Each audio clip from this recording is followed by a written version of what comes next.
raconte une anecdote qui s'est produite au Kazakhstan il y a une dizaine d'années.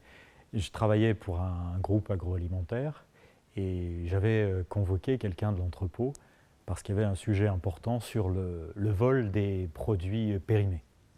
Et j'avais donné rendez-vous à cette personne à 16h15 au bureau. Et je regarde ma montre, à l'époque le bureau était fermé et la porte donnait sur le couloir.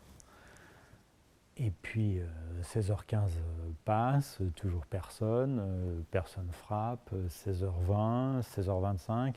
Là, je dis quand même, le type de l'entrepôt qui a rendez-vous avec moi exagère un peu.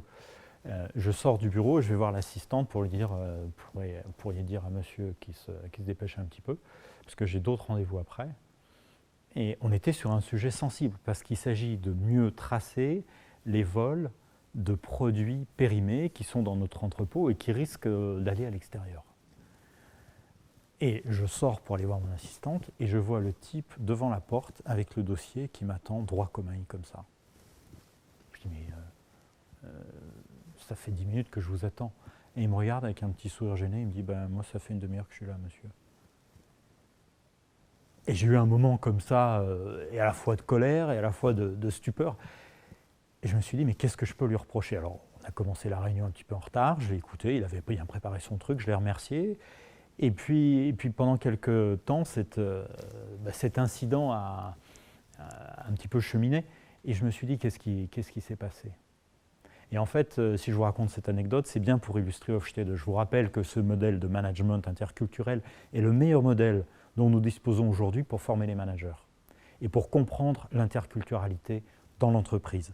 Il y a 6 composantes. La première composante, c'est l'indice de distance hiérarchique. Qu'est-ce que ça veut dire? Ça veut dire une chose, c'est que l'indice de distance hiérarchique permet de mesurer le degré d'acceptation des inégalités par les gens en bas de la hiérarchie sociale, ou en tout cas vos subordonnés, si nous prenons le cas d'une entreprise.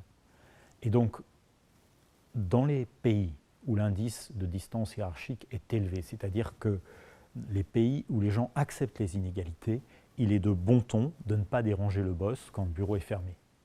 Et dans certaines cultures, ça va jusqu'à ça ne se fait pas de frapper à la porte bruyamment pour le déranger. Et quand il est arrivé, j'étais peut-être au téléphone et il n'a pas osé me signaler sa présence.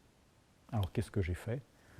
D'abord, j'ai fait 2 choses, c'est que j'ai fermé la porte du couloir et ouvert sur le bureau d'à côté, qui était le bureau de mon assistante. Comme ça, tous les gens se faisaient annoncer. Et je ne faisais plus attendre les gens dans le couloir. J'ai gagné en efficacité et j'ai libéré un certain nombre de gens qui faisaient, entre guillemets, la queue un peu bêtement. Et puis la deuxième chose, c'est de dire, de toute façon, dans les pays où l'indice de distance hiérarchique est plus élevé que dans ma culture de référence, c'est à moi de laisser l'espace pour que les gens viennent et puissent oser faire ça. Et en fait, même en laissant faire, les initiatives vont être rares. Donc je suis informé et je suis vigilant à ce sujet-là. Ça va même, lorsque je recevais des fournisseurs, je les appelais pour décaler le rendez-vous. Et ces gens dont j'étais le client, à qui je disais je voudrais qu'on décale, quand j'appelais au secrétariat pour demander le responsable qui venait me voir, on me répondait il est occupé. En fait, personne ne savait pas s'il était occupé. Elle voulait juste ne pas déranger son responsable. Soyez extrêmement vigilants avec ça.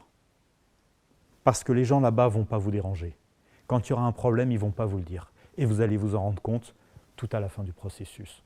Donc sachez anticiper. Et c'est là l'intérêt de l'indice de distance hiérarchique, notamment dans les cultures où il est très élevé.